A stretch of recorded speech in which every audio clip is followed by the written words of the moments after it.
언약이란 말이에요. 따라서 성경은 그리스도이시다. 이 십계명이 아예 내 안에 심겨지는 일, 이게 바로 성령이십니다. 여러분이 성령 받았다니, 이제 진짜 성령 받은 그리스도인이라면 여러분은 날마다 예수 그리스도를 사랑하게 됩니다.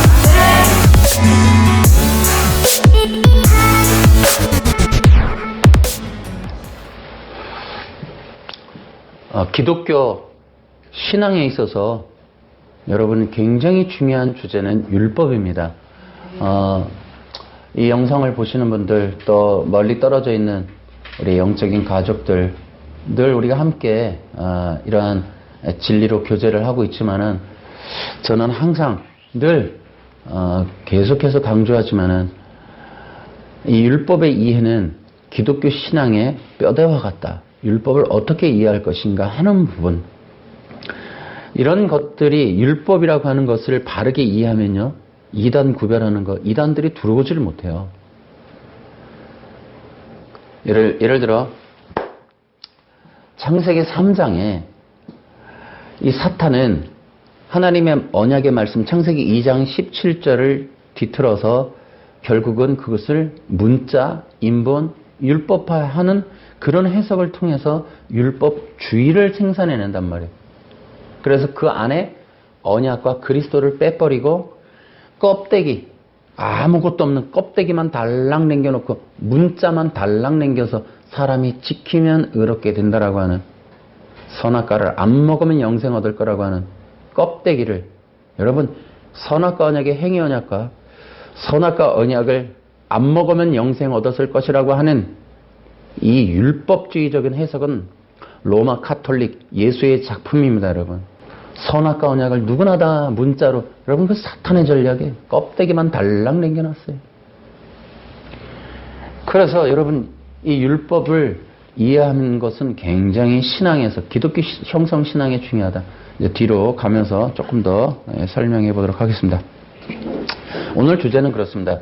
그러니까 율법 시리즈를 제가 이제 계속 하고 있는데, 오늘 시리즈는 이게 사실은 뒤에 나와야 될 문제인데,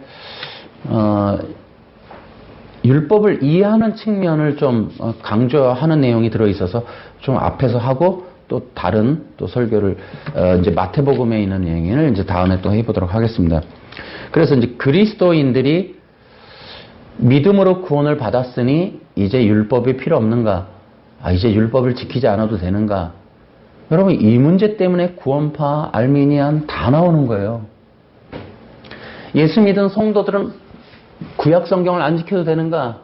신약 성경 안 지켜도 되는가? 이제 믿음이면 되는가? 이런 문제. 자, 그거를 이제 우리가 한번 생각해 볼 거예요. 여러분, 결론적으로는 이런 거죠. 율법은 필요하다. 근데 율법이 없다면 어떤 일이 벌어지는가? 무율법이라는 것도 있고 율법주의라는 것도 이제 있어요. 요거는 이제 그 다음에 설명을 해보도록 하겠는데요.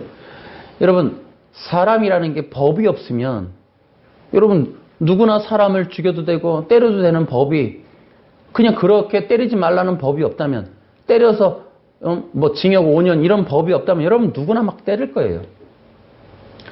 그러니까 기독교인이라도 어떤 틀이 없고 법이 없다면 여러분 어떻게 살겠어요? 말이 안 되는 거예요. 반드시 어떤 게 필요하죠. 이제 그러한 내용들이 있어요.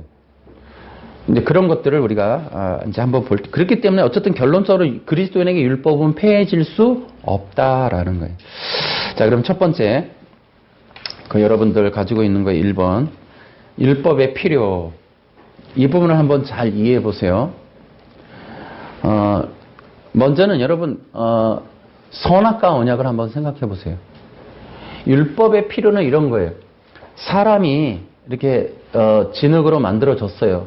진흙으로 만들어졌는데, 여러분, 아기들을 딱 낳아놓고, 여러분, 아이들이 이 땅에서 사람으로 살아가게 하려면 교육이 필요한 거예요. 어릴 때부터 아이는 엄마의 표정을 보고, 또 엄마 아빠의 그런 행동, 그런 가치관들을 보고 자라나면서 아이가 어떻게 살아야 될지 나는 누구인지를 배우면서 살아가게 돼요. 여러분, 하나님이 아담을 만들어 놓고 아담에게 그 아담이 무엇을 하며 살아야 될지, 아담이 어떤 존재인지 그런 것들을 알게 하기 위해서 율법을 주시는 거예요.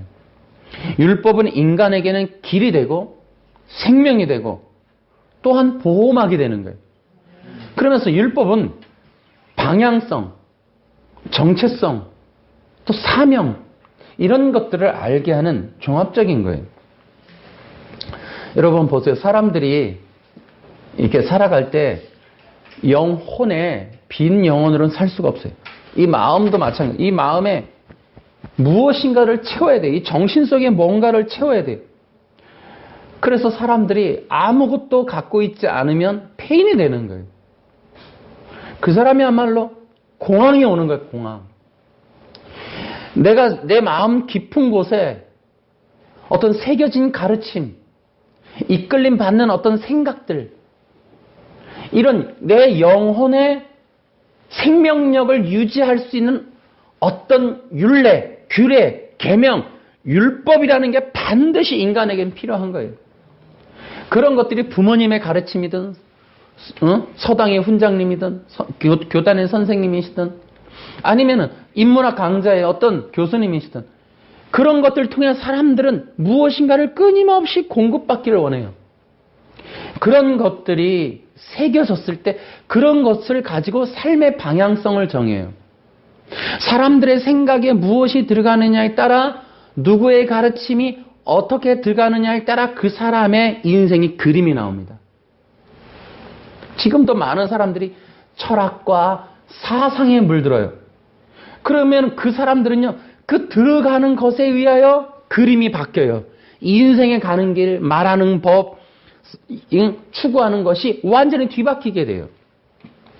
사람은 이 안에 무엇이 들어가느냐가 중요하다고. 그것이 바로 창세기 2장 17절이라니까요. 아멘. 단순히 먹고 마시자는 얘기가 아니에요. 창세기 2장 17절은 절대 여러분 속으면 안 돼요. 단순히 그런 먹고 마심의 얘기가 아니에요. 여러분 여자의 후손 창세기 3장 15절 여자의 후손, 진짜 여자의 후손 그냥 여자의 자식뿐입니까? 아니잖아요. 어마어마한 복음의 원시 복음의 내용이 들어있습니다. 히브리어라는 자체가 그래요. 히브리어로 기록된 성경이라는 게 영적이고 상징적이고 함축적이란 말이에요. 이 엄청난 내용이 함축되어 있는 게 2장 17절이에요. 이 엄청난 내용이 함축되어 있는 걸 풀어볼 수 있는 그 틀이 바로 종주권 언약이다라는 거예요. 그러니까 제가 그것을 이제 책으로 썼습니다. 이제 곧 출간할 텐데요. 선악과 언약이라고 하는 엄청난 하나님의 뜻이 담겨 있는 이 내용을 암호를 풀어버려야 돼요. 쭉 풀면 이것은 기가 막힌 내용이 들어요. 그래서 어쨌든 이 하나님의 말씀을 그 사람들이 율법으로서 주어졌을 때 그 율법은 사람들이 바라봐야 될 것을 대한 가르침이기도 하지만 율법으로 주어졌을 때는 인간이 하라 하지 마라라고 하는 어떤, 그래서 절대로 벗어나서는 안 되고 절대로 다른 것을 추구해서도 안 되는 율법으로서 주어지는 거예요. 그러니까 이 창세기 2장 17절이 율법으로서 인간을 제한하게 돼요. 자, 그런 걸 이제 좀 빼고 결론적으로 얘기하면 예를 들어 이런 거예요. 얘야, 너는 이 말씀을 따라가면 영원한 생명을 얻을 수 있어. 그런데 그 말씀은 바로 너에게는 생명과 같은 건데 네가 이 율례대로 따라가야 되는데 그 율법이 가르치는 것이 그리스도야. 너는 그리스도를 떠나서는 절대로 살 수가 없어. 그러니 너는 그리스도를 떠나지 마라고 하는 이 율법적인 이 계명이 그리스도인 거예요. 그래서 그 율법이 지향하는 게 그리스도인 거예요. 아멘? 그래서 인간 자체는 그 그리스도 안에 있을 때에만 영원한 생명과 평안을 얻을 수 있어요. 그래서 하나님이 언약을 율법 하라 하지 마라라고 하는 율법으로 주시는 거예요. 여러분 하나님의 말씀은 율법입니다. 그 율법은 뭐냐면 제한성과 한계성이에요. 여러분, 우리는 구원을 받아요. 그러나 아무렇게나 한다고 구원받지 못해요. 반드시 예수님을 믿어야 하는 거예요. 제한성이야. 우리의 구원은 제한성이 있어. 반드시 우리는 그래서 이것 때문에 핍박을 받는 거예요. 야, 왜 기독교만 구원이 있대? 왜 기독교 안에 예수님만 믿어야 돼? 여러분, 구원의 율례, 구원의 율법은 제한성이야. 우리에게 영원한 생명이 주어지긴 했지만 단 조건이 있어. 예수님, 그리스도이신 예수님 안에서만 구원이 있는 거예요. 그래서 이게 제한적이라는 거예요. 그래서 인간에게는 이것이 율법인 거예요. 율법. 선악과 언약을 아담에게 주시면서 하나님이 영원한 생명으로 인도하기를 원하셨어요. 그리고 하나님의 나라의 영원한 생명을 함께 누리기를 원하셨어요. 그런데 그것이 그리스도라는 통로, 오직 그리스도 외에는 허락이 안 되는 거예요. 그래서 이게 창세기 2장 17절에 그 선악과 언약은 그래서 율법으로 주어지는 거예요. 하라, 하지 마라. 그리고 그 율법의 지향은 그리스도인 거예요. 그리스도. 이것이 오해돼가지고, 그러니까 율법에 하라 하지 마라라고 하는, 먹으라 말라라고 하는 이 껍데기만 들고서 성경을 해석해버리면, 그러면 이게 성경 전체가 이제 뒤틀리게 되는 거예요.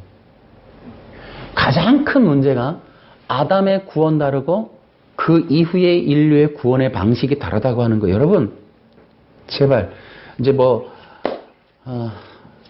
언젠가는 누군가에 의해서 다 깨지겠지만은, 절대로 인간의 구원은 두 가지 방식이 될 수 없습니다.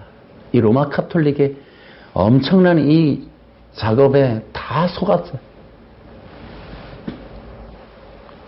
에베소서 1장 5절, 디모데서 성경의 누누이 얘기합니다.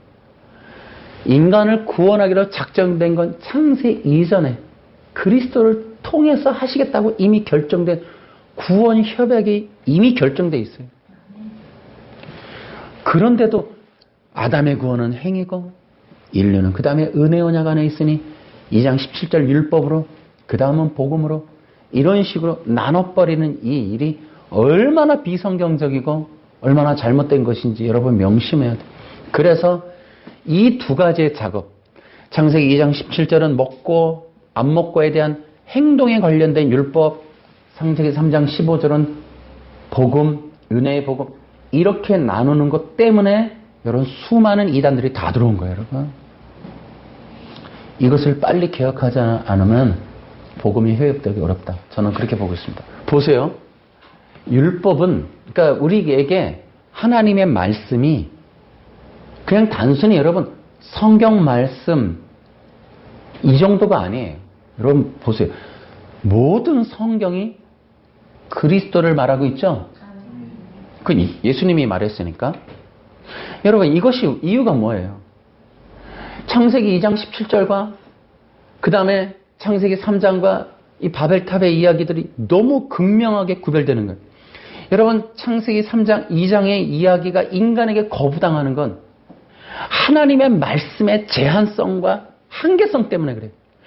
하나님이 말씀하는 건 그리스도 외에는 안 되는 거예요. 이 제한성이 인간에게는 부당한 거예요. 여러분, 성경이 주어져요. 사람들이 읽어요. 뒤에서도 얘기하겠지만은, 여러분, 최대 문제는 뭐냐면 사람들은 이것을 자기 좋을 대로 읽어요. 문자적으로 읽으려고 그래요. 기뻐하라. 진짜 그 기뻐한다. 그런 거 받아요. 여러분, 문제는 뭡니까? 사람들이 성경을 읽어라. 설교에서 형통하는 거 듣는 거 아무 부담이 없어요. 문제가 뭐예요? 율법이라는 게 없어졌어요.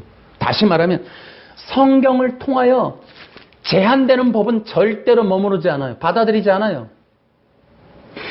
그리스도에게, 여러분 보세요. 사람들이 교회를 가라 하면, 야, 술, 담배 안 먹고 어떻게, 안 먹고 어떻게 살아? 응? 사람들은 교회라는 이미지에 자기 욕구 욕망과 결부를 시켜. 그리고 그 욕구 욕망의 제한으로 받아들여요. 그러면 튀는 거예요. 여러분 설교에서도 형통을 빼버리고 여러분 제한과 한계성을 계속 얘기하면 사람들은 튀어버려요. 인간의 욕구 욕망의 제한성에 그 욕구 욕망에 대해서 브레이크를 걸면 사람은 튀는 거예요. 그래서 성경을 읽을 때 율법으로 받아들이지 않는단 말이에요. 로마서 우리가 7장 읽었지만은 여러분 율법은 선하고 영적이고 여러분 율법은 완전하고 영원한 거예요. 아멘. 아멘. 여러분 절대로 한 점 일획점이 없어지지 않는다 그랬어요. 풀은 시들지만 이 말씀 영원하다 그랬어요. 율법은 완전하다 그랬어요.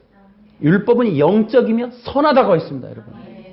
그 율법 자체가 인간에게 완전한 길로 인도하기 때문에 그러나 그 율법을 사람들은 받아들이려고 하지 않는다라는 거. 그래서 사람들은 율법의 제한성을 여러분 절대로 허락하지 않아요. 사람들에게 여러분 죄를 설명해 보십시오. 부담스러워요. 부흥에 방해가 된다는 거예요. 사람들이 설교 듣는 거 싫어. 이렇게 일주일에 힘들게 일하다 온 사람들한테 왜 죄를 얘기하냐. 이 프레임 때문에 여러분 교회는 멸망 직전에 가 있는 거예요. 여러분 가짜들, 육신의 사람들, 기독교인이 아닌 비신자들이 교회에 들어와서 하는 말이 복음을 전하지 말라는 거예요. 왜 죄를 말하냐는 거예요. 그러나 성경은 뭐라 해요? 율법은 선한데 나에게 있는 내 속 안에 있는 내 안에 잠자는 것들을 알게 한다. 내 안에 심각한 것들이 있는 걸 끄집어내준다. 그러니 율법은 선하다. 이런 것들이 지금 문제가 있다는 거예요. 자, 예를 들어 여러분 로마서 7장 보세요. 7장 16절에 내가 그런 일을 하면서도 그 일을 원치 않는 것은 율법이 어떻다고요? 밑줄. 더 중요한 건 이제 밑줄 하나 주셔야 돼요. 17절. 그런데 이제는 원하지 않는 일을 하는 존재는 내가 아니라 밑줄 주셔야 돼요. 시작. 내가 살고 있는 죄인이다. 아멘. 아멘. 또 하나. 나는 내 안에 다시 말해서 나의 죄악된 본성 안에 6가지 밑줄로 다시 한번 읽으면서 시작. 나는 내 안에 다시 말해서 나의 죄악된 본성 안에 한 번 더 시작. 나는 내 안에 다시 말해서 나의 죄악된 본성 안에 아멘. 아멘. 눈으로라도 익혀요. 가슴 아픈 일이니까.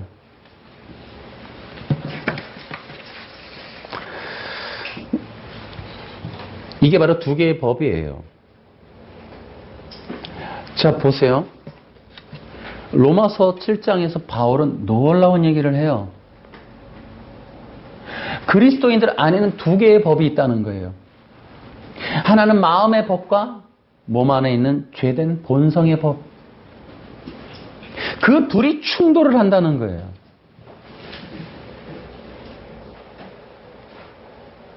그래서 하나님의 법을 따르지 못하게 한다는 거예요.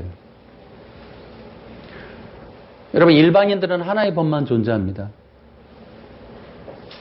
우리는 생명의 성령의 법이 존재하는 것은 기독교에만 그래요. 이것은 매우 놀라운 발견이기 때문에 로마서의 이 부분을 보석이라 하는 거예요.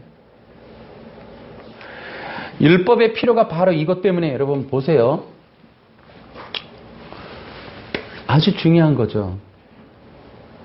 우리 기독교인이기 때문에 기독교인만 하는 일이 있어요.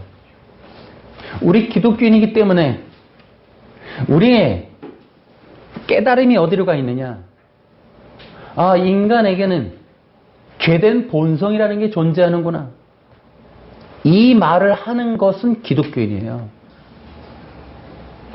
그러니까 우리의 깨달음이 어디로 가야 되냐면 우리 안에 두 개의 법이 있고 우리 안에 두 개의 왕국이 충돌을 하고 있고 두 개의 권세가 두 개의 권위가 움직이고 있는데 그것이 우리로 하여금 하나님의 법을 이루지 못하게 하는 두 왕국이 충돌하고 있는 현장이 내 아니라는 거예요. 나라는 거예요. 나. 그게 기독교인인 거예요. 네.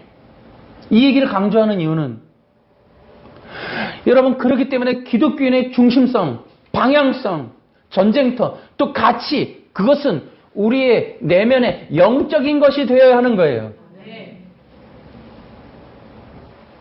겉으로 드러나는 행동, 여러분의 삶에 지금 성공해야 되는 문제, 기분 좋아야 되는 행복이라는 거, 재미난 유머, 이런 것이 중요한 게 아니에요.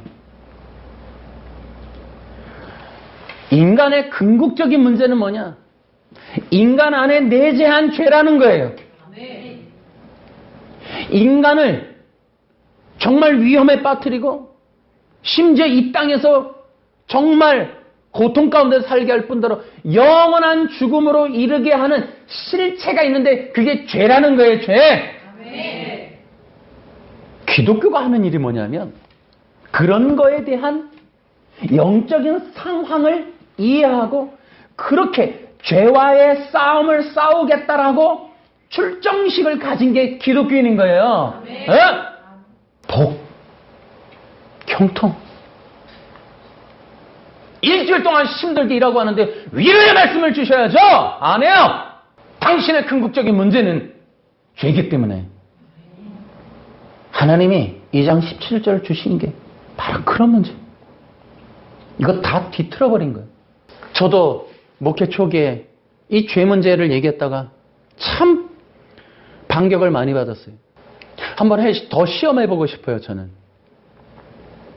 더 강한 권위가 내 앞에 있을 때 그것과 충돌하고 싶은 그런 내 열정이 타오릅니다. 인간의 궁극적인 문제는 그런 데 있지 않아요.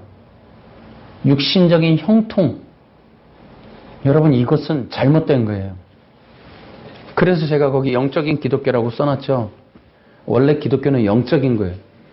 인간의 본성에 관한 것과 인간의 죄의 속성에 관한 것을 드러내고 알게 하는 그러한 것들을 깨닫게 하도록 율법을 던지는 것이 기독교예요. 그래서 여러분이 지금 읽었듯이 나는 내 안에, 다시 말해서 나의 죄악된 본성 안에 선한 것이라고는 하나도 존재하지 않는다는 사실을 압니다. 이렇게 내 안에, 또 거기 보십시오. 22절, 사실 나의 속 중심에서는 하나님의 법을 즐거워합니다. 그러나 나의 몸의 여러 부분들에서는 다른 법이 작용하고 있습니다. 그 법에 내 마음의 법과 싸워 나를 내 몸에서 작용하고 있는 죄의 법에 사로잡히게 합니다. 나는 참으로 비참한 사람이에요. 누가 나를 이 사망의 몸에서 구원해내겠습니까? 그렇게 탄식하면 실제로 우리의 정말 성령으로 다시 거듭난 우리의 영적인 생명의 성령의 법으로 살아가는 우리의 마음의 사람이 있지만은 그럼에도 우리는 여전히 육신을 입고 있단 말이지. 이게 기독교인이라는 거예요. 이게 구원받으면 다 끝난 게 아니에요. 구원받으면 구원이 완성됐고 이제는 완전해졌고 더 이상 아무것도 필요 없는 그런 게 아니라고. 이걸 잊으면 안 된다고. 기독교는 거듭난 생명의 이 속사람이 있지만 그러나 여전히 우리 육을 입고 있다고. 육이 작용하는 법이 따로 있다고. 구원파의 이야기. 얼마나 거짓말인지. 여러분, 그럼에도 불구하고 아직도 우리는 구원파적인 가르침이 거기서 허우적대고 있다. 아니, 그것조차 논하지 않는 것 자체가 대부분이니까, 이런 것조차. 단순히 그냥 철학자가, 어느 사회자가, 어느 기업가가 11조 했는데 성공했더라. 여러분 11조 할 때 복 받습니다. 여러분 긍정의 힘을 가지세요. 언어를 바꾸세요. 생각을 바꾸세요. 2%만 바꾸세요. 여러분의 인생 달라집니다. 직장을 바꿉니다. 대학을 성공할 겁니다. 수도 없이 쏟아내는 정말 허무맹랑한 인간 형통의 인본주의. 여러분, 이것이 지금 대한민국 자체의 교회를 거의 멸망 직전, 숨막히게 하고 있는 거예요. 그래서 여러분, 이 영적인 기독교, 하나님의 말씀을 통하여 인간의 실체, 인간의 이 죄의 문제를 해결해 주는 거예요. 여러분, 예수님이 왜 필요해요? 예수님이 십자가에 왜 죽으셨어요? 우리를 죄와 사망에서 건져주기 위해서 죽으신 거잖아요. 그것을 기억해야 된다고. 그렇기 때문에 우리 기독교 자체가 위대한 건 이 십자가의 말씀 때문에 위대한 거예요. 모든 세상의 사탄의 권세, 악의 권세, 이 죄의 문제를 십자가에서 해결하는 이 권능, 이 능력, 이것을 가진 게 기독교란 말이에요. 그래서 그것 기반 위에 그것을 가지고 이 권능을 행사하는, 단순히 그래서 그걸 가지고 영업 비밀 장부 노트로 써서 사람을 모으는 게 아니라 그것 자체가 계속하여 이 땅에서 성도들이 각양 기름 부음 받아서 각처에서 죄와 사망 권세를 향해서 싸워 이겨 이 땅에 하나님의 영혼, 하나님의 백성들을 구원해내는 일을 하는 것이, 그것이 바로 기독교의 권능입니다, 여러분. 아멘. 그렇게 하라고 주신 것인데.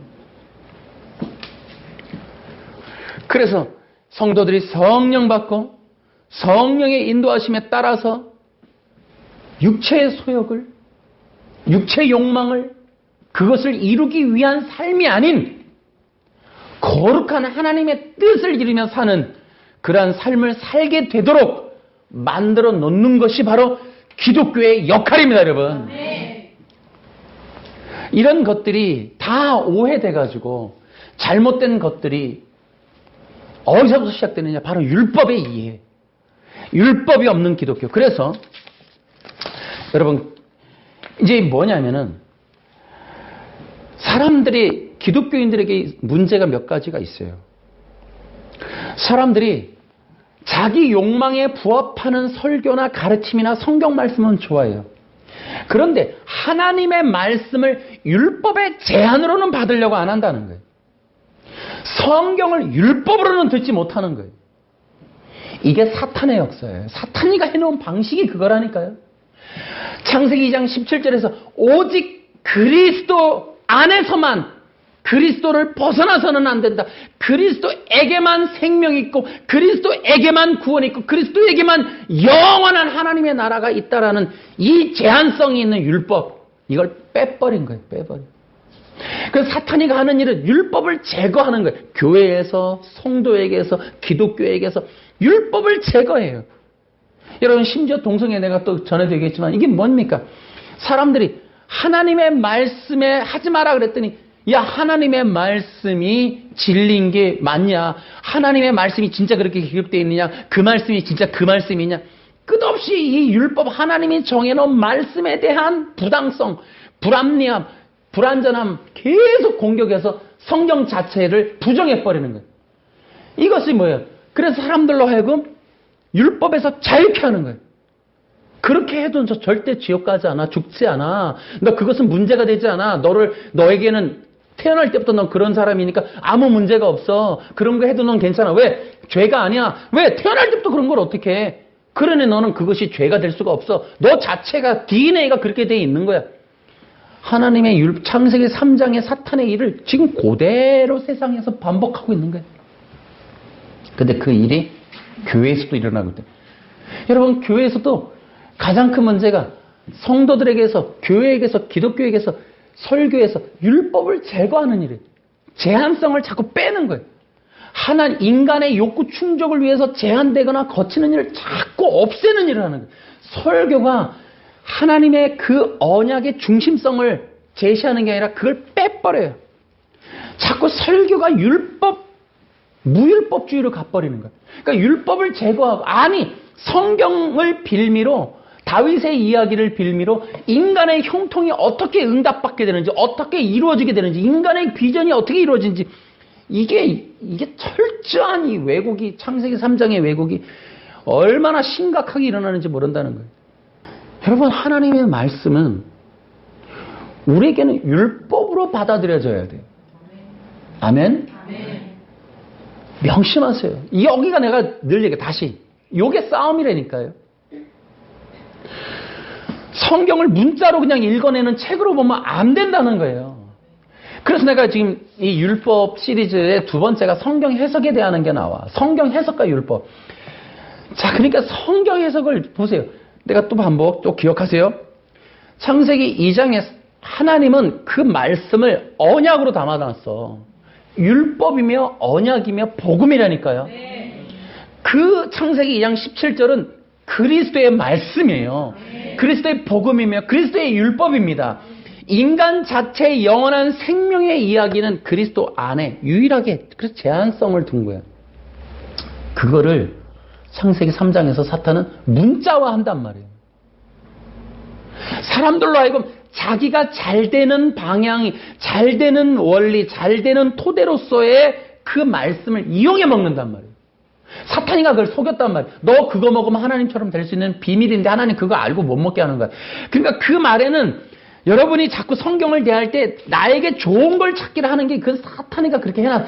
그게 인간의 본성 DNA에 들어가 버렸어요. 그러니까 성경을 나를 위해서 읽는단 말이에요. 나를 위해서. 자꾸 내가 좋은 거. 근데 성경은 언약이란 말이에요. 따라해봐. 성경은 그리스도이시다. 나를 좋게 해주는 걸 읽지 말고 성경은 그리스도의 율법, 그리스도의 말씀, 그리스도의 생명, 성경을 통해 그리스도를 만나시기 바랍니다. 그거가 전쟁이라니까. 지금 전쟁. 이거를 인본으로 읽어낼 거냐, 이거를 복음으로 읽어낼 거냐. 사도 바울 보세요. 전체를 예수님 이야기로. 여러분, 초대교회 복음이 구약을 통해 예수님 찾아내기, 예수님을 전하기, 예수님을 믿게 하기. 여러분, 사도행전 보세요. 내가 어떻게 해야 내가 구원받을 수 있겠습니까? 기다린다는 메시아가 누굽니까? 이런 거 찾아요. 그러니까 지금도 마찬가지예요. 여러분 보세요. 내가 아까 얘기했죠. 인간은 태어나자마자 아담이 무엇을 어떻게 살아야 될지, 내가 누군지 이런 걸 알아야 되는 그런 그 방향성, 가치성, 정체성을 아는데 2장 17절을 줬단 말이에요. 여러분, 기가 막힌 게 뭐예요? 인간이 누구이냐? 그리스도 형상이라는 거예요. 인간이 어디로 가야 되냐? 그리스도를 향하여. 인간이 무엇을 위해 살아야 되냐? 그리스도를 위하여. 할렐루야. 그래서 아담 자체가 그 인간 자체 영혼 내면에 채워야 할 모든 능력의 원천은 그리스도였던 거예요. 그리스도. 그래서 까꿍 엄마를 바라보듯이 인간이 눈을 뜨고 바라봐야 될 게, 그리스도이신 하나님, 그분을 바라보게 되는 거예요. 기독교 신앙이라는 게 뭐냐? 거듭나고 나면 예수님을 바라보는 거예요. 여러분, 들판에서 사람들이 죽어갈 때, 뱀에 물려 죽어갈 때 하나님이 주신 방법이 노뱀을 보라는 거예요. 보면 산다는 거예요.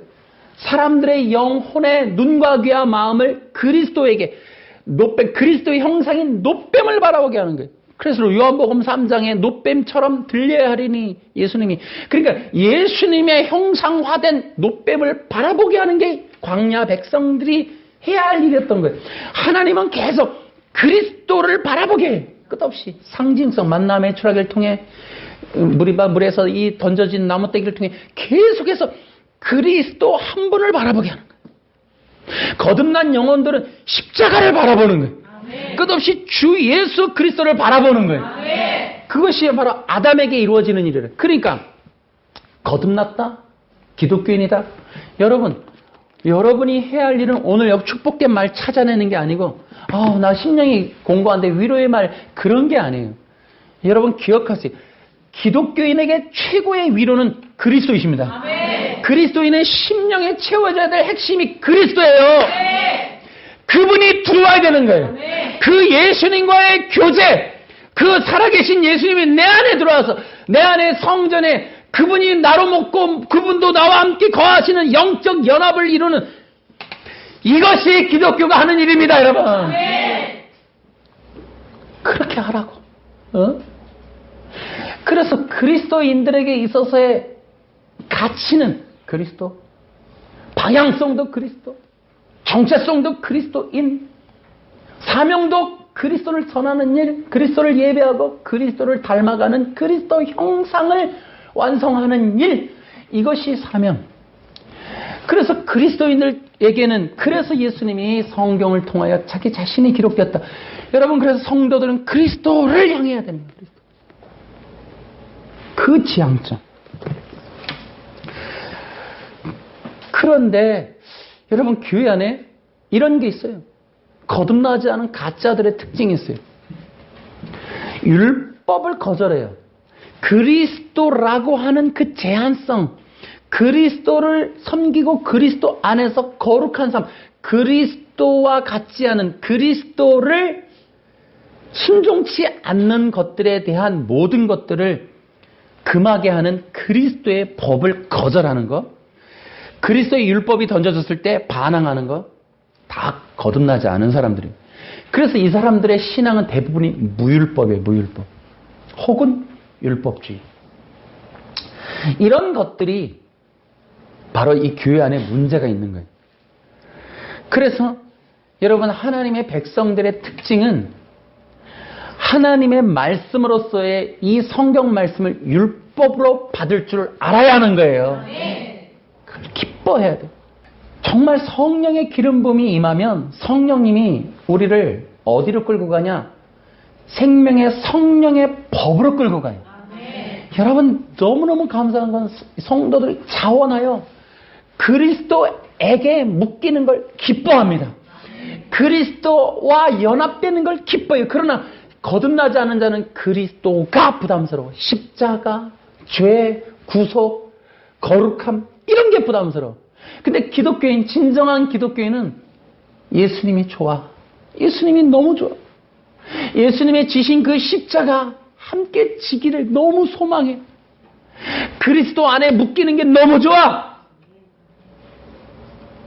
예배의 삶을 사는 것이 기쁨이 되는 거예요. 이게 거듭난 사람이에요. 여러분 마지막 시대 여러분 요한복음 4장에 예수님이 예배자를 찾는다는 거 명심하세요. 여러분 기억하세요. 지금은 몰라. 여러분 10년 20년 더 가면 여러분 지금 2020년 게임도 안 해요. 여러분 2030년 그때 예배자가 얼마나 있을까를 기억하시면 돼요.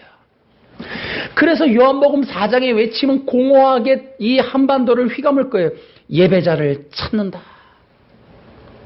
진정한 예배자, 그리스도를 기뻐하고 예배를 사모하고 예배를 통해 하나님과의 영적 기름 부음 받고 기름 부음 안에서 하나님을 찬양하는 일, 기도하는 일, 그리스도의 복음을 강론받는 일, 이런 것들을 기뻐할 수 있는 사람, 여러분 그런 사람이 마지막 시대 진정한 성도들입니다. 여러분 그것을 그렇게 자원하여 그리스도 안으로 들어가려고 하는 사람, 그리스도의 율법에 스스로를 묶을 수 있는 사람, 그리스도와 영적 연합을 이루기 위해서 자기의 욕구 욕망을 다 십자가에 못 박을 수 있는 사람, 여러분 그런 사람을 필요로 합니다. 여러분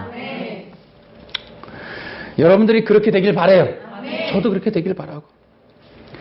그래서 이 성도들이 여기서 극명하게 갈리는 거예요. 계속하여 무율법과 율법주의로 자기 욕구 욕망을 향해서 읽어내는 사람들도 문제고, 무율법으로 걷어내서 율법 없이 자기 뜻대로 살려가는 자도 문제고, 하나님의 말씀을 율법으로 읽지 않고 계속 자기 욕구 욕망으로 읽어내려고 하는 사람도 문제인 거예요. 죄송한 얘기가 어쨌든 교회는, 설교는 이제는 문자적인 욕구 욕망 해석과 그것을 충족하려고 하는 과정으로서 기독교와 성경과 심지어 하나님의 이름까지 들먹이면서 그런 일을 해서는 안 된다라는 거예요.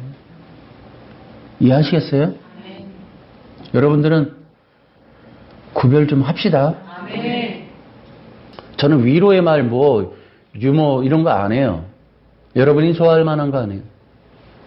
그리스도의 말씀만 전하겠습니다. 그래서 자원하여 이 그리스도의 말씀을 기뻐할 수 있는 그렇게 성령의 기름 부음으로 충만한 여러분들이 되길 바라요. 십계명과 이제 이 율법에 대해서 좀 한번 십계명과 성령에 대해서 말씀을 드려보겠습니다. 여러분 이렇게 보셔야 돼요. 여러분 기독교인이 요즘에 십계명 지키자는 운동이 있어요. 우리 지킬까요? 안 지킬까요? 어떻게 할까요? 십계명 어떻게 할까? 자, 보세요. 구약 시내산에서 이제 이 언약을 맺어요. 근데 그때가 오순절이에요. 그때 십계명이 내려옵니다. 십계명은 히브리어로 케투바예요. 이 케투바는 고대 이스라엘 사회에서 정혼 계약서라는 이름을 가지고 있어요. 근데 신약 시대에 마가다락방에서 오순절날 성령이 내려옵니다. 이 성령의 이름이 케투바예요. 정혼 계약서. 우리에게 임한 성령은 정혼 계약서. 우리가 구원받았지만 아직 완전한 연합이 이루어지지 않았어요. 육을 입고 있어요. 그래서 그때까지 우리를 보호하시는 보혜사로서 성령이 오셔서 우리를 영원한 구원에 이르기까지 우리를 인도하시는 은혜로운 선생님으로서 보혜사의 존재로서 우리에게 임하신 거예요. 그분이 우리에게는 이런 거죠. 너는 그리스도와 결혼한 존재야. 그러나 아직은 아니야. 그러나 약속받은 자야. 그리고 너는 그 약속을 기다리고 있는 자야. 그렇게 우리에게 오신 분이 케투바예요.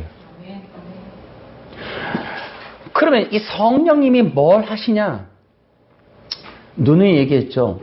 우리 안에 온 케투바는 정혼 상대인 그리스도를 생각나게 하고, 요한복음 얘기해요.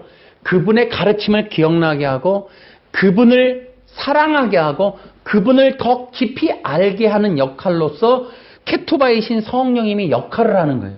아멘. 우리를 그리스도와의 영적 연합으로 이끄시는 분. 아멘. 그러나 아직은 아니지만 영적 연합이 완전함을 보증하러 오신 분이 성령님이세요. 아멘. 자, 구약 시내산에서 십계명이라는 게 똑같은 역할이에요. 우리에게 하나님과의 언약의 관계임을 기억나게 하는 정혼 계약서로서 케투바가 역할을 해요. 그런데 이 돌판이 깨져요. 이 돌판을 지킬 수가 없었어요. 그래서 이 옛언약, 시내산에서 맺은 이 옛언약은 깨집니다. 그리고 성령님이 새로운 케투바로 와요. 자, 이것이 무엇인가? 여러분, 인간은 아담서부터 돌판에 있는 걸 지키는 것을 실패할 수밖에 없다는 거예요. 하나님의 규례 규명, 하나님을 사랑하라 라고 하는 이 계명, 오직 하나님만이 너의 하나님이시고, 그래서 여러분 십계명도 제한성이에요. 다. 다른 신을 섬기지 마라. 우상을 섬기지 마라. 이름을 망령되이 일컫지 마라. 그러니까 다른 신, 오직 하나님 한 분 외에는 다른 분이 없다라고 하는 제한성의 십계명은. 그러니까 이것이 바로 이 창세기 2장 17절에 하는 역할이고 성경이 하는 역할이에요. 우리의 영원한 생명과 이 땅에서의 하나님의 샬롬이 약속되어 있지만 단 그리스도라는 제한성. 아멘. 아멘. 그것이 깨어져서는 안 되는. 여러분, 종교통합운동이 2020년에 이제 크리슬람서부터 시작을 해요. 로마 교황이 움직였어요. 그래서 이제 2020년에 시작됩니다. 나는 이들의 교리와 이들의 전략을 뽀개야 되는 그런 부분에 아주 중요한 열쇠가 선악과 언약을 해결하는 일이라고 봐요. 그것에 붙어있는 행위 언약을 빨리 부숴서 이 틀을 깨내지 않으면 그들의 전략의 내막을 잘 모를 것이다 라는 거예요. 어쨌든 여러분, 이렇게 하나님이 주신 창세기 2장 17절은 케투바로서 하나님이 오직 그리스도 안에 넣어놓은 생명을 받고 믿고 누리게 하시는 거예요. 십계명이 그런 거예요. 십계명이 생명으로 인도하는 거예요. 그러나 그것은 어디까지나 제한성이에요. 그래서 율법으로서 역할을 했던 거예요. 그런데 그 십계명의 역할은 결국은 사람들에게 실패했어요. 하나님을 바라보게 하고 하나님의 구원, 영원한 나라를 바라보게 하는 역할로 실패를 했어요. 그래서 그것이 바로 어떻게 돼야 되느냐? 이제는 사람들이 욕구 욕망 때문에 하나님의 말씀을 지킬 수 없음이 나타났으니 이 욕구 욕망의 죄, 이 안에 있는 죄의 본성 자체가 뒤집어져야 돼. 그래서 어떻게 해요? 우리 마음을 새 마음으로 바꾸든지 우리의 마음을 하나님이 붙잡아 주든지 어떤 방법이 있어야 돼. 그래서 새 언약이 뭐예요? 새 마음, 새 영, 새 법을 우리에게 주시는 거예요. 그래서 새 언약은 우리의 심령이 아예 돌판으로 바뀌는 겁니다, 여러분. 아예 우리의 마음이 법을 사랑하고 법을 지키고 그 법이 우리 안에 와서 예수님 사랑해요 할 수밖에 없도록 만드는 일이 새 언약. 바로 이 십계명이 아예 내 안에 심겨지는 일, 이게 바로 성령이십니다. 자, 그래서 여러분 굉장히 중요한 게 이제는 여러분들이 십계명을 지킬 필요가 없어요. 대신 성령에 따라서 순종하면 됩니다. 성령의 인도함을 받으면 되는 겁니다. 그럴 때 여러분 우리는 성령의 뜻 안에서 이제는 새 언약 이 안에서 십계명을 이룰 수 있다. 자, 여기 보세요. 갈라디아서 한번 보세요. 갈라디아서 5장 16절을 함께 읽겠습니다. 시작. 그러므로 내가 말합니다. 성령을 따라 사십시오. 그러면 육체의 욕망을 따라 살지 않게 될 것입니다. 육체의 욕망은 성령을 거스리고 성령이 바라시는 것은 육체의 욕망을 거스립니다. 이 둘은 서로 반대되는 것이므로 여러분의 욕망대로 살 수 없게 합니다. 시작. 성령께서 여러분은 율법 아래에 있지 않게 됩니다. 아멘. 25절 시작. 우리가 성령으로 새 생명을 얻었으므로 성령을 따라 살아야 합니다. 아멘. 아멘. 이제는 성령 안에 살면 율법 아래 있지 않아요. 성도들이 어떻게 살아야 하는가? 성령의 인도함 받아 살아야 합니다. 그 성령이 우리 안에 있는 십계명이라니까요. 그분이 우리의 정원 계약서가 돼서 십계명이 요구했던 사항들, 그리스도를 바라보고 그리스도를 사랑하고 그리스도를 지향하고 우리가 그리스도의 뜻대로 순종하며 살아야 한다라고 하는 내용들을 아예 우리 마음판에 오신 성령이 이루어 가신다니까요. 그래서 성령의 뜻, 성령의 생각, 성령의 인도하심을 자꾸 따라가는 거예요. 순종하는 거예요. 성령 사역이라고 뭐 병자 고치는 것만 있는 게 아니고 기억하세요. 성령 케투바라고 하는 원래 의도는 예수님을 사랑하게 한 거예요. 예수님과의 영적 연합을 이루도록 오신 분이 성령. 요 부분이 요한복음에 약속되어 있는 거예요. 14, 15, 16장에 약속되어 있는 거예요. 그래서 성령이 오셔서 우리에게 그리스도를 사랑하게 만드는 거예요. 여러분이 성령 받았다면, 이제 진짜 성령 받은 그리스도인이라면 여러분은 날마다 예수 그리스도를 사랑하게 됩니다. 그래서 사랑하고 예수님의 뜻을 순종하게 되는 거예요. 여러분, 그러면 기독교인이 십계명을 지켜야 될까요? 여러분, 돌판에 있는 십계명을 오늘 지키려고 날마다 외울 필요가 없어요. 성령에 순종하십시오. 그러니 이렇게 생각해야 돼요. 그리스도인에게 율법이 필요 없느냐? 아니죠. 필요하죠. 근데 그 율법은 돌판이냐? 아니라는 거예요. 그 율법이 우리 성령 안에, 성령을 통하여 우리 심령에 새겨져 있다. 그래서 성도들이 성령의 인도함 받고 살면 율법 아래에 있지 않는 거예요. 율법에 의해 정죄받지 않는 거예요. 성령 안에 거룩한 영을 따라서 그리스도의 영광을 위해서 산다면 우리는 율법을 다 이루는 거예요. 아시겠어요? 그리스도인이라고 율법이 없어서는 안 된다. 무율법은 있을 수가 없어요. 기독교인이라도 가야 할 길, 제한된 길, 또 바라봐야 될 곳, 해야 할 일들이 주어져 있어요. 그 일들이 제한된 법으로 주어졌는데 그것이 바로 그리스도라는 거예요. 그 그리스도를 지향하도록, 그리스도와 영적 연합을 이루도록 손을 잡고 걸어가도록 율법이 내 발의 등, 내 길의 빛으로 작용을 해서 내가 어두운 가운데서라도 그리스도를 보고 예 주님 하고 따라갈 수 있도록 만들어주는 이 율법의 역할을 오늘날 성령이 대신하신다. 성령이 내 안에서 감화 감동을 하시고 가르치시고 깨닫게 하셔서 나라의검 성경을 볼 때 예수님을 알게 하고 예수님을 깨닫게 하고 예수님이 더 사랑스럽게 하고, 아, 예수님이 나를 위해서 죽으신, 나를 사랑하신 방식, 나를 어떻게 인도해 주셨고 영원 태초부터 내 안에 계셨던 그 예수님, 나와 함께 계셨던 예수님, 또 나를 인도하신 예수님이 어떤 분인지 내가 늘 얘기했죠. 성경은 거듭난 이후로 연애편지, 연서가 되는 거예요.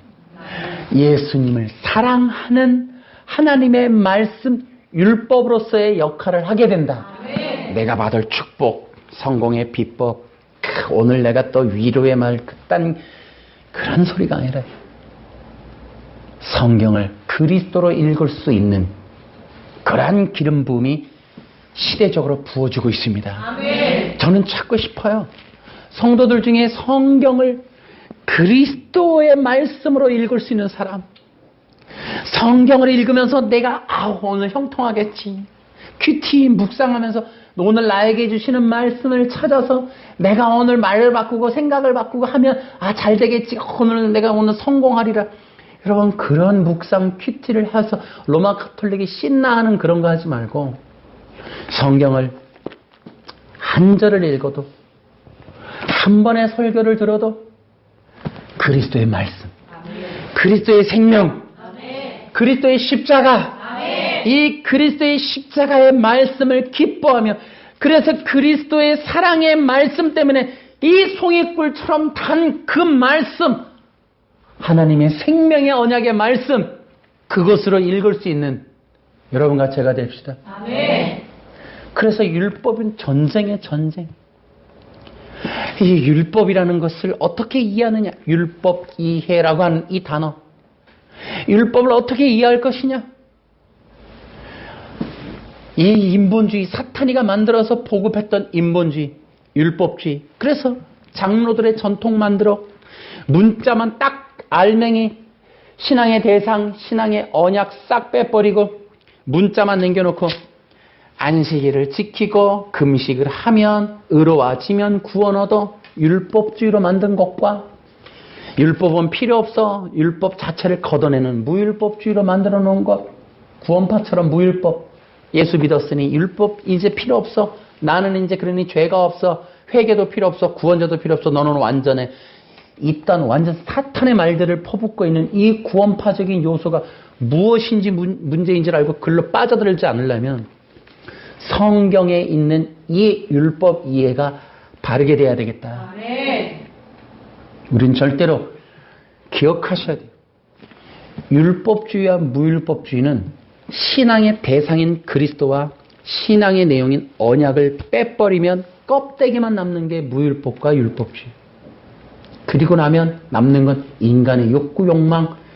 그래서 욕구, 욕망만 취급하는 건 인본주의. 인본주의가 사악한 이유는, 인본주의가 악한 이유는 설교 가운데 인본주의가 퍼뜨려지는 그 결과물이 무엇인가? 사람들의 궁극적인 문제, 죄와 사망의 문제를 보지 못하게 하고, 내 안에 있는, 육체 안에 있는 죄의 본성적인 거는 보지 못하고, 그것들은 이해하지 못한 채 내가 지금 바라봐야 될 것, 이루어야 될 것, 당면에 있는 문제들만 직시해서 그거 해결하는 방법, 생각하는 방법만 배우게 함으로 사람들에게 궁극적으로 기름 부으신 성령의 임재를 경험하지 못하도록 가로막는 일이 인본주의적 설교라는 거예요. 그 인본주의가 교회에 깔리면 절대로 성도들은 성령 못 받습니다, 여러분. 절대로 내면 안에 들어오는 성령의 세례는 받을 수가 없어요. 여러분, 성령 세례의 근본적인 게 사도행전 2장에 나와 있는데 33절, 38절에 반드시 회개라는 거. 여러분, 회개의 조건이 뭐냐? 내 안에 있는 죄를 깨달아야 돼. 그 죄가 뭐냐? 반성해야 될 점이 아닌 내 안에 살아있는 죄의 본성이어야 돼요. 그 살아있는 죄의 본성을 깨닫는 것은 성령의 역사가 아니거나 성령의 역사거나 하나님의 말씀을 어떻게 해석해 주는, 즉 율법으로 어떻게 해석해 주느냐가 중요한 거예요. 그런데 인본적인 해석으로 껍데기, 내용 알맹이 싹 빼고 문자만 전해지면 성도는 절대로 이 영적인 실체를 알 수도 깨달을 수도 볼 수도 없게 돼요. 그러면 결국 남는 건 자기만 남는 거예요. 그래서 회개라는 걸 하지 못하고 반성에 머물러요. 그리고 기도를 하면 항상 떠오르는 게 구해야 될 것, 얻어야 될 것, 이루어야 될 것, 이것만 남는 거예요. 여러분, 속는 겁니다. 그게 기독교가 정말로 부패하고 타락하고 멸망으로 가는 증거들이에요. 그러니까 성도들이 전혀 성경과 설교와 기도 속에 그리스도를 발견하거나 듣거나 만나보질 못하는 것. 그래서 그들이 설교는 듣는데 영혼의 목마름이 해결되지 않는 이유는 생명의 생수가 되신 그리스도를 들어보질 못하기 때문에 그럽니다. 그래서 그리스도이신 예수님이 그 안에 흘러오도록, 그렇게 기름 부음으로 들어오도록 끊임없이 그리스도의 복음, 그리스도의 율법을 전해도 될까 말까인데도 불구하고 결국 우리 모두는 성경을 통해서 다 실패하고 있는 거예요. 여러분 명심하십시오. 그래서 이제 그리스도인이 되면 율법 위에는 너무 중요해요. 그리고 그것이 정립이 되어서 기독교의 신앙생활 자체가 명심하세요. 그리스도라고 하는 중심성에 딱 세워져야 돼요. 성경도 설교도 기도도 예배도 그 무엇도 다 그리스도. 그게 창세기 2장 17절이거든. 그걸 아담한테 세워준 거거든. 근데 사탄은 그거 방해한 거거든. 그래서 거기서 빼버리는 거야. 아니야. 네가 신이 될 수 있어. 그걸 던져버리는 거야. 그래서 자꾸 사람들은 여기서 가능성을 찾아. 어떻게 하면 잘 될까? 어떻게 하면 좋아질까? 인간의 가능성을 찾는데 혈안이 되는 거예요. 우리는 뭐 해야 돼, 설교는? 그렇게 속아있고 육체의 본성으로 달려오는 자들을 멈추게 하고 그들과 맞닿아서 충돌을 하면서 그들이 가진 걸 빼서 그 안에 그리스도를 세우는 일을 해야 하는 거예요. 그러니 핍박이 없을 수가 없죠. 정말 영적 전쟁이 계속적으로 일어나는 것이 정말 초대교회의 역사였는데 그것이 마지막 부흥의 어떤 발판이 될 것이다. 그러나 그렇게 핍박과 반대가 있는 선에 있을 때 거기에는 부임할 것이다. 저는 그렇게 봐요. 할렐루야. 아멘. 여러분 그렇게 믿으십니까? 아멘. 이제 여러분들께서는 하나님의 말씀을 진정한 그리스도의 약속으로 들으시고 이 그리스도의 약속을 따라서 여러분이 사시길 바랍니다. 아멘. 마지막으로 이렇게 한마디 하고 끝낼게요. 이제 여러분은 이 모든 것이 바로 그리스도의 법이에요. 그리스도 법. 여러분은 그리스도의 법을 지키며 사는 겁니다. 아멘. 여러분 성경은 그리스도의 법이다. 아멘. 할렐루야. 아멘. 여러분의 가진 생각은 육신적이었다. 라는 부분에서는 여러분도 회개하셔야 돼요. 아멘. 그러나 여러분 성경은 그렇지 않아요. 오직 그리스도의 법입니다. 아멘. 그래서 여러분한테 아마 써줬는지 모르겠어요. 뒤에 있죠? 2페이지 4번에 자 보세요. 가로만 하고 읽을게요. 모든 성경은 그리스도의 율법이다. 아멘. 두 번째 시작. 성령이 인도하시는 그리스도이다. 세 번째, 모든 성도들은 그리스도의 형상을 회복하는 것이다. 네 번째, 모든 신앙은 그리스도와의 영적 연합을 이루는 것이다. 아멘. 아멘. 이 네 가지. 이것이 여러분이 성경을 읽어야 하는 원리예요. 원리. 이것이 여러분의 구조로 들어가야 돼요. 여러분이 이러한 것이 성령 안에서 법으로 새겨져야 돼요. 그래서 이제는 여러분의 신앙생활이 지금 여기는 네 가지여야 돼. 모든 성경은 그리스도의 율법이다. 성령이 인도하시면 그리스도이시다. 모든 성도들은 그리스도의 형상을 회복하는 것이다. 모든 신앙은 그리스도의 영적 연합을 이루는 것이다. 아멘. 네. 여러분 이것을 명심하고 이제 여러분들이 그리스도를 향하여 그리스도를 위하여 그리스도를 통하여 사시길 바랍니다. 네. 여러분 그런 자들에게 영원한 생명이 내릴 것입니다. 네. 그러나 단 조건 그리스도 안에서만 일어난다는 것. 네. 그리스도 안에서만 얻을 수 있다는 것. 네. 그래서 우리는 그리스도인이고 그렇기 때문에 기독교인이고 그리스도 안에 있는 영원한 생명을 누리는 진정한 거듭난 성도리라는 사실을 기억하시고 그리스도의 율법대로 사는 여러분과 제가 됩시다. 아멘. 하나님께 영광의 박수.